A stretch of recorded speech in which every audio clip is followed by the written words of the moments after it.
अस्सलाम वालेकुम students, welcome back to my YouTube channel. यहाँ आपको मिलेगा ज़बरदस्त कंटेंट जो आपको ज़रूर पसंद आएगा।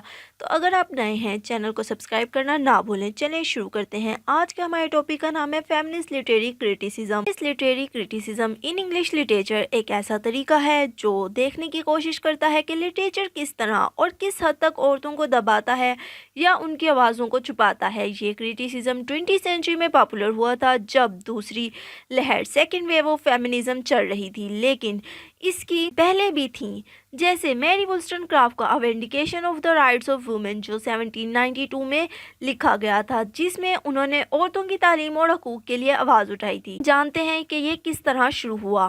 फेमिनिस्ट लिटरेरी क्रिटिसिज्म का असर 1960 और 70 में ज़्यादा दिखाई देना शुरू हुआ था। इस वक्त दूसरी लहर फेमिनिज्म ने दुनिया भर में औरतों के हकूक़ के लिए जंग छेड़ी थी। फेमिनिस्ट क्रिटिसिज्म ने पहले मेल डोमिनेंट लिटरेरी वर्क्स को चैलेंज किया और ये देखा कि लिटरेचर में औरतों की आवाज़ काफ़ी कम है। की कॉन्सेप्ट जान लेते हैं फेमिनिस्ट क्रिटिसिज्म के।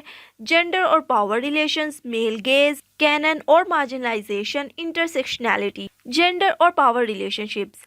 फेमिनिस्ट क्रिटिसिज्म का फोकस ये है कि किस तरह लिटरेचर में मर्द और औरत के दरमियान पावर का फ़र्क दिखाई देता है। ये देखते हैं कि कैसे पेट्रियार्की मर्दाना हुकूमत लिटरेचर में छुपी होती है। मेल गेज, ये कॉन्सेप्ट और मलबी के एक ऐसे visual pleasure and narrative cinema 1975 में आया। इसका मतलब है कि लिटरेचर और फिल्म में औरतों को अक्सर मर्द के नज़रिए से देखा जाता है, जिसमें वो बस मर्द के लिए एक ऑब्जेक्ट होती हैं। इसको फेमिनिस्ट क्रिटिक लिटरेचर में भी देखते हैं। कैनन और मार्जिनलाइजेशन। फेमिनिस्ट क्रिटिक्स ने पूरे लिटरेचर को चैलेंज किया जिसमें ज़्यादातर मर्द राइटर्स होते हैं। फेमिनिस्ट क्रिटिसिज्म ने औरतों की लिखी हुई किताबें और उनके कंट्रीब्यूशन को भी हाईलाइट किया। इंटरसेक्शनैलिटी, ये टर्म बर्ले ने बनाई, जो समझते हैं कि कैसे जेंडर, रेस और क्लास मिलके एक इंसान की आइडेंटिटी को बनाते हैं। फेमिनिस्ट क्रिटिक्स इस अप्रोच को यूज़ करते हैं ताकि ये समझ सकें कि इस तरह औरतों की ज़िंदगी और लिटरेचर में उनका किरदार इन सब चीज़ों से इफ़ेक्ट होता है। फेमिनिस्ट लिटरेरी क्रिटिसिज्म की अहम शख्सियात। सबसे पहले हमारे पास है सिमोन दी बुवा। उनका काम द सेकंड सेक्स 1949 में फेमिनिस्ट थ्योरी का एक फाउंडेशन था।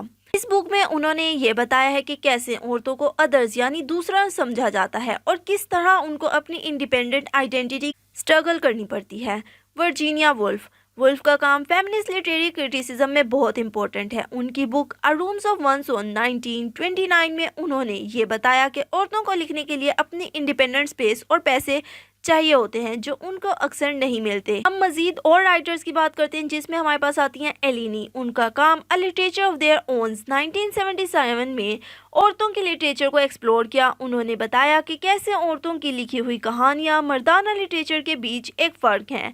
उसके बाद हमारे पास आती हैं जुडिथ बटलर की किताब जेंडर ट्रबल 1990 ने ये थ्योरी दी कि जेंडर एक परफॉर्मेटिव चीज़ है, यानी ये एक ऐसी चीज़ है जो हमें में अपने रोल को निभा करना बताती है। फेमिनिस्ट क्रिटिक्स इस कॉन्सेप्ट को एक्सप्लोर करते हैं कि लिटरेचर कैसे जेंडर और सेक्सुअल आइडेंटिटी को इन्फ्लुएंस करता है।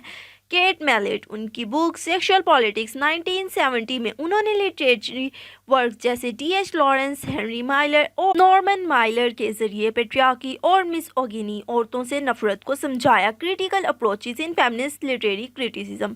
फेमिनिस्ट लिटरेरी क्रिटिसिज्म के कुछ अलग तरीके हैं जो उनके एनालिसिस को गाइड करते हैं। ट्रेडिशनल फेमिनिस्ट क्रिटिसिज्म अप्रोच देखने की कोशिश करती है कि लिटरेचर में औरत को कैसे दिखाया गया है, उनके किरदार किस तरह की जेंडर रोल्स को फॉलो करते हैं या किस तरह उनके किरदार ट्रेडिशनल नॉर्म्स को चैलेंज करते हैं।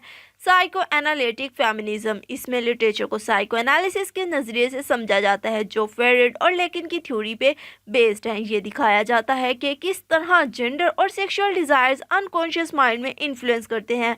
मार्क्सिस्ट फेमिनिज्म, ये अप्रोच सोशल क्लास और इकोनॉमिक के जरिए औरतों के ऑपरेशन को समझता है। इसमें यह देखा जाता है कि कैसे औरतों के इकोनॉमिक स्टेटस उनकी ज़िंदगी पर असर डालते हैं और किस तरह कैपिटलिस्ट सिस्टम में उन्हें एक्सप्लॉइट किया जाता है। पोस्ट कॉलोनियल फेमिनिज्म, ये अप्रोच कॉलोनियलिज्म और जेंडर के ताल्लुक को समझती है, खास तौर पर उन औरतों की स्टोरी या जो कॉलोनाइज थीं।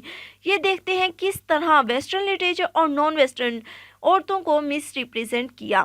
क्वेयर फेमिनिज्म, ये अप्रोच सेक्सुअलिटी और जेंडर के नॉर्म्स को चैलेंज करते हुए लिटरेचर को दिखाने का तरीका है। इसमें यह समझा जाता है कि लिटरेचर कैसे हेटेरोनॉर्मेटिव आइडेंटिटी को एक्सप्लोर कर सकता है। फेमिनिस्ट लिटरेरी क्रिटिसिज्म की अहम मिसालें: चार्लोट किल्मैन का द येलो वॉलपेपर 1892, ये एक शॉर्ट स्टोरी है जो औरतों के मेंटल ब्रेकडाउन को दिखाती है जब उसे 19th सेंचुरी के ज़माने में अपने हस्बैंड और डॉक्टर के ज़रिए कंट्रोल किया जाता है। फेमिनिस्ट क्रिटिक इसको इसलिए पढ़ते हैं क्योंकि ये औरतों की मेंटल और फिजिकल ऑपरेशन को हाईलाइट करती है। टॉनी मॉरिसन का बिलवड 1987, ये नॉवल अफ्रीकन अमेरिकन औरतों की स्ट्रगल को दिखाता है। फेमिनिस्ट क्रिटिक्स इसमें औरतों के मसाइल, मदरहुड और जेंडर इनइक्वालिटी को समझते हैं। जेन ऑस्टिन का प्राइड एंड प्रेजुडिस 1830 में ऑस्टिन की यह नॉवल फेमिनिज्म से रिलेटेड है क्योंकि ये दिखाती है कि औरतों के लिए शादी एक लिमिटेड चॉइस थी और किस तरह औरतों को अपनी ख्वाहिशें ढूंढने में स्ट्रगल करना पड़ती हैं। डिक्सन की पोइट्री में भी फेमिनिस्ट रीडिंग होती है जो सोसाइटी और जेंडर रोल्स को चैलेंज करती है। फेमिनिस्ट लिटरेरी क्रिटिसिज्म ने लिटरेचर को समझने का तरीका बदल दिया। ये हमें समझने में मदद करता है कि कैसे लिटरेचर जेंडर इनइक्वालिटीज को रिफ्लेक्ट या चैलेंज करता है और किस तरह औरतों की आवाज़ और एक्सपीरियंस को समझा जा सकता है। फेमिनिस्ट क्रिटिसिज्म अब तक इवॉल्व हो चुका है और ये लिटरेचर की दुनिया को नए नज़रिए से देखने का एक ज़रूरी तरीका भी बन चुका है। उम्मीद है कि आपको ये वीडियो अच्छी लगी होगी। अगर पसंद आए तो लाइक शेयर भी करें। अगर आप नए हैं तो सब्सक्राइब करना ना भूलें और बेल आइकन को ज़रूर दबाएं। शुक्रिया देखने का। फिर मिलेंगे अगली वीडियो में। अल्लाह हाफिज़।